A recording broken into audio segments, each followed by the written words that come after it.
Bigarren ipuina. Zakurra eta ardia. Zakur batek eskatu zion asmo gaiztoz eta gezurrez ardi gaixo bati ogi zati bat esanaz, berak lehenago prestatu ziola.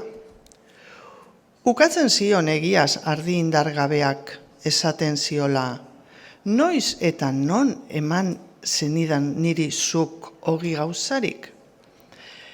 Jaiki zen auzi gogor bat, agertu ziren bata eta bestea agintari baten aurrera. Zakurrak esaten du, nik on egingo dut nire esana sineste osoa eman behar zaien jende prestu eta dakienekin igaro izena. Agintariak dio, ondo hitz egin duzu, zakur herritarra.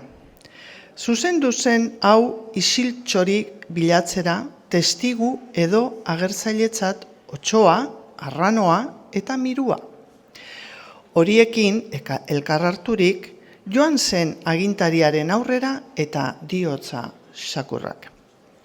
Hona hemen aitzakia gabeko eta lotsa handiko testiguak, horiek dakite zer igaro den, esan dezatela. Galdetu zion lehenen otsoari, egia zen edo ez, zakurrak eman ziola ogia ardiari.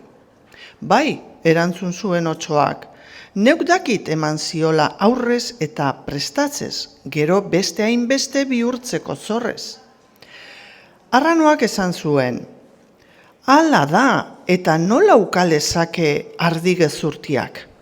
1000 birau egingo ditut behar bada, irentzi nazatela katamotzek hala ez bada.